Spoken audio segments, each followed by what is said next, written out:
Sandiniéry recruta des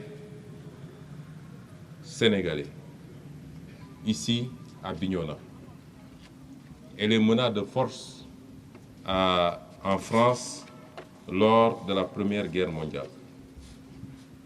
Ces Sénégalais, dont le nombre varie selon les archives entre 70 et 150, ont été tous massacrés en France. Aucun d'eux n'est revenu vivant. Aucun d'eux n'est carrément pas revenu. Même leurs dépouilles mortelles n'ont pas été rapatriées à Bignona. Et pour le récompenser, la France lui a donné le nom de l'une des rues les plus fréquentées, les plus connues et les plus commerciales de Ziguinchor, c'est-à-dire cette rue perpendiculaire à celle qu'on a appelée désormais rue de la Paix. Nous avons considéré qu'il y a mieux à faire que de laisser cette dénomination et nous avons donné le nom de cette rue à nos aïeuls, à nos grands-pères qui étaient appelés improprement d'ailleurs tirailleurs sénégalais. Puisque dans le vocable, les tirailleurs sénégalais regroupaient toutes les nationalités africaines, mais on les appelait tirailleurs sénégalais. On a décidé de donner ce nom, mais en l'appelant tirailleurs africains, qui me semble beaucoup plus collé à la réalité de ces fils d'Afrique qui étaient de Côte d'Ivoire, de Bénin, du Cameroun, du Togo, de tous les pays d'Afrique. Et certainement, le plus gros du contingent d'ailleurs venait de ces pays et qui souvent ont été mobilisés contre leur gré, ont été contraints et ont été quelquefois même maltraités. Nous avons donné à l'une des rues également le nom de Thiaroye 44. Ça va dans la même veine parce que l'histoire de Thiaroye 44, c'est l'histoire de Sénégalais, d'Africains généralement, qui le 1er décembre 1944, dans le camp militaire de Thiaroye à Dakar,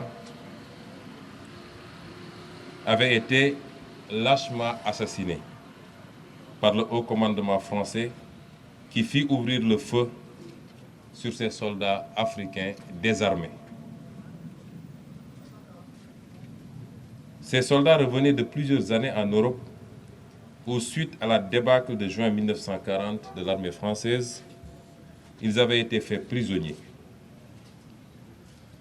À leur libération, ils débarquent à Dakar le 21 novembre 1944 et rapidement, alors qu'ils sont en voie de démobilisation et qu'ils doivent être acheminés vers leur colonie d'origine, ils réclament légitimement l'argent auquel ils ont droit, en plus de différents pécules et primes, le rappel de soldes de captivité suivant les situations d'ancienneté.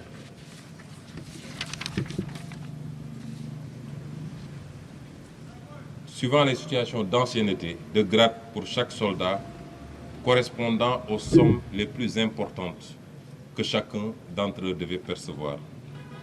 Cet argent aurait changé certainement le destin de la plupart d'entre eux qui ont souffert d'abord de la mobilisation forcée, qui ont souffert des rigueurs de la guerre, souvent dans des climats qu'ils ne connaissaient pas.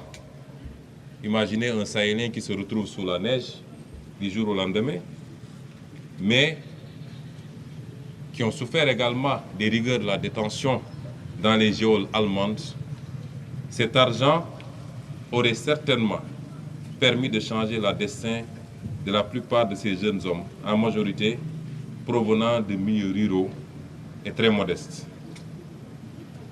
Quoi qu'il en soit, prétextant d'éventuels vols pendant la traversée en bateau, le ministère français de la guerre a fait édicter une circulaire précisant que ces soldes doivent être payés un quart à l'embarquement en métropole et les 3 quarts restants à l'arrivée à Dakar. Cela n'a pas été fait. Et incurie des autorités françaises présentes à Dakar, est-ce que c'est une incurie des autorités françaises présentes à Dakar ou une volonté délibérée de détourner cet argent? Le 27 novembre 1944, un premier contingent de plus de 500 hommes, devait quitter en train le camp à destination de Bamako et des colonies du Sud.